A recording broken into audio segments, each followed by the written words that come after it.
Hello children. Today we are going to start chapter Wind part 2, okay, of class 9 and unit 2. Okay, Wind is a poem. In last class we heard it, the sound of music. Okay, so second part of unit 2, Wind. Listen to me carefully and look into your book. Wind comes softly. Don't break the shutters of the windows. This poem is written by Subramanya Bharti. ये भारती जी सुब्रमण्या भारती जी के द्वारा लिखा गया एक कविता है wind. Okay, poet इसमें कहते हैं हवा से कि हवा धीरे बहो. Winds come softly. हवा धीरे बहो. Don't break the shutters of the window. खिड़कियों को बंद करने वाले शटर को मत तोड़ो, है ना. Don't scatter the papers. Paper को मत बिखेरो. स्कैटर मीन्स बिखेरना. Don't throw down the books on the shelf. Don't break don't throw down the books on the shelf. किताब की जो अलमारी है, सेल्फ पे जो किताबें रखी हैं उसको नीचे मत गिराओ. There look what you did. देखो तुमने क्या किया, है ना. You threw them all down. तुमने उन किताबों को नीचे गिरा दिया जो सेल्फी किताबें रखी गई थी. कवि कहता है कि हवा तुम धीरे बहो और जो खिड़कियों को बंद करने वाले शटर हैं, है ना, पल्ले उस खिड़कियों के, उनको मत तोड़ो और पन्ने मत बिखेरो. सेल्फ पे यानी अलमारी पे जो किताबें रखी गई, अलमारी के सेल्फ पे जो किताबें रखी गई हैं उसे नीचे मत गिराओ. There look what you did. देखो तुमने क्या किया. तुमने उन किताबों को नीचे गिरा दिया. You threw them all down. तुमने उन किताबों को नीचे गिरा दिया. You tore the pages of the book. तुमने किताबों के पन्ने फाड़ डाले. You brought rain again. तुमने फिर बारिश ला दी, है ना, फिर से बारिश ला दी. You are very clever at poking fun at weaklings. तुम कमजोर की खिल्ली उड़ाने में बहुत होशियार हो. Frail crumbling houses, crumbling doors, crumbling wrappers, crumbling wood, crumbling bodies, crumbling leaves, crumbling hearts. कह रहे हैं कवि कि तुम कमजोर लोगों को खिल्ली उड़ाने में बहुत होशियार हो. कमजोर चरमराते घर, चरमराते दरवाजे, चरमराते छत के फ्रेम, चरमराती लकड़ी, चरमराते शरीर, चरमराती जिंदगियां, चरमराते दिल, क्रम्बलिंग हर्ट्स, इन सब को हवा का देवता रौंद देता है. The god windows and crushes them all. इन सारी चीजों को हवा का जो देवता है वो रौंद देता है. ही won't do what you tell him. So come, let's build strong homes. Let's join the doors firmly. Practice to form the body. हवा वह नहीं करेगा जो तुम उसे करने को कहोगे. कह रहा है ही won't do what you tell him. वह नहीं करेगा जो तुम उससे कहोगे करने के लिए.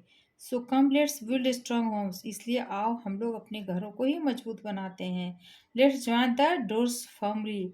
हम अपने दरवाजों को पक्की तरह से बंद कर लेते हैं. Practice to form the body. और अपने शरीर को ही हम लोग मजबूत और हृदय को ही दृढ़ बना लेते हैं. Make the heart steadfast. दृढ़ बना लेते हैं, है ना. Do this. यह सब करो. And the wind will be friends with us. यह सब करो तब हवा जो है वो तुम्हारा मित्र बन जाएगा. Do this. ये सब करो. And the wind will be friends with अस. और इस तरह से मित्र हवा हमारा मित्र बन जाएगा. The wind blows out weak fires, है ना. He makes a strong fires roar and flourish.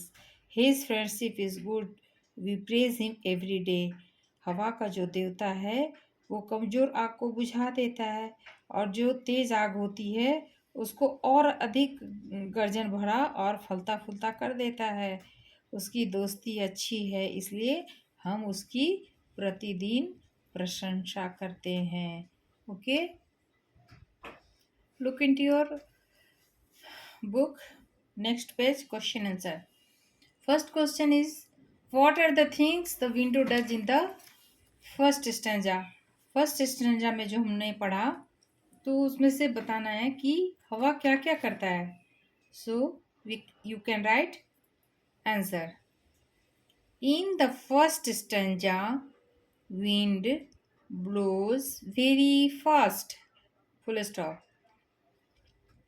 It scatters the papers, comma, throws down the books, comma, tears the pages, and brings rain again.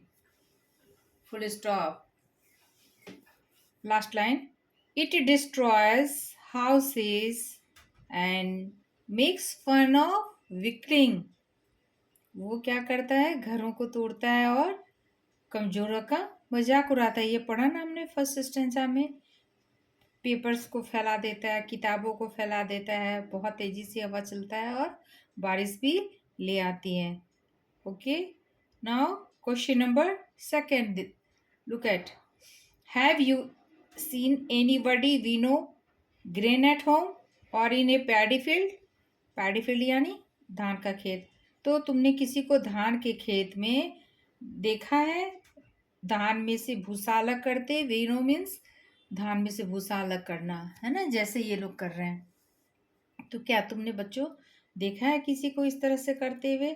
जरूर आपने अपने गांव में अगल बगल कहीं जहाँ खेत होंगे, जिनका घर खेत के बगल में होगा, उन्होंने जरूर देखा होगा. तो अगर देखा है तो लिखिए यस, नहीं है तो नो. तो यस है तो yes, I have seen farmers winnowing grain in fields. और अगर नहीं लिखा है तो no, I have not seen farmers winnowing grains in fields. Okay. और second part is what is the word in your language for winnowing? Winnowing का आपके भाषा में क्या आप लोग कहते हैं वो लिखिएगा. We call this act. जो कहिएगा उसको लिख दीजिएगा. People winnow grain so as to remove its outer covering. Part 3 का. What do people use? What do people use for winnowing? People जो हैं वो विनोइंग के लिए क्या करते हैं? तो people winnow grain so as to remove its outer covering. Winnowing इसलिए करते हैं कि जो अनाज है उसका ऊपर का जो कवर है वो निकल जाए, है ना, इसलिए विनोइंग किया जाता है. तो पहला का अगर पहले पार्ट का आंसर है कि अगर आपने देखा है तो यस लिखिए, I have seen farmers winnowing grain in the fields. नहीं देखा है तो लिखिए no, I have not seen farmers winnowing grain in fields. And second part की आपके लैंग्वेज में क्या कहते हैं? तो we call this act dash dash dash. आप जो कहते हैं आपके गांव में जो कहा जाता है वो लिखना है. तो वो तो आपको ही लिखना होगा, ठीक है. और थर्ड पार्ट है what do people use for winnowing? People winnowing के लिए क्या यूज करते हैं? पीपल विनो ग्रेन्स क्यों करते हैं? People winnow grains so as to remove its outer covering. उसका जो आउटर कवरिंग है छिलका वो निकालने के लिए करते हैं. What does the poet say the wind god winnows? Question number 3 में कवि के अनुसार हवा देवता क्या बरसाता है? तो आंसर लिखिए. Answer will be the wind god winnows books, comma, papers, comma, houses, comma, doors, comma, windows, comma, trees, comma, human bodies and everything that comes in this way. है ना, हवा का देवता जो है वो क्या चीज़ इधर उधर कर देते हैं. तो ये सारी चीज़ें जो हमने फर्स्ट स्टेंजा में पढ़ा था. Question number 4 is what should we do to make friends with the wind?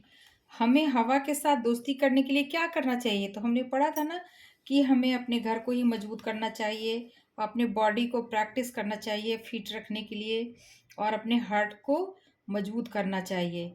तब जाकर वो हवा जो है वो हमारी दोस्त बन जाएगी. So you can write we should build strong homes, comma, practice to form the body and make the heart steadfast. Okay, full stop. The wind will be our friend. Okay. Next question. What do the last 4 lines of the poem mean to you? कविता का अंतिम 4 पंक्ति से आपका क्या आशय है, आप क्या समझते हैं, क्या अर्थ उसका समझते हैं 4 लाइन से? So you can write the wind in the poem is the metaphor for hardships of life. Just as wind blows out the weak fire and makes the strong fire roar. Comma मैं धीरे से लिख रही हूँ, बोल रही हूँ कि आप लिख सकें. In the same manner, hardships, HARDSHIPS, same manner, hardships of life make strong people more strong and break the weak people. Okay. Now question number 6. How does the poet speak to the wind, in anger with or with humor? कैसे बात करता है कवि, गुस्से से या मजे से? You must also have seen or heard of the wind crumbling leaves. What is your response to this? It is like the poet's wind is natural. Answer will be wind is natural. Full stop. It breaks the houses and trees. It threatens the weak people. Full stop. It proves dangerous for life and property. Like poet, I do not speak to the wind in danger.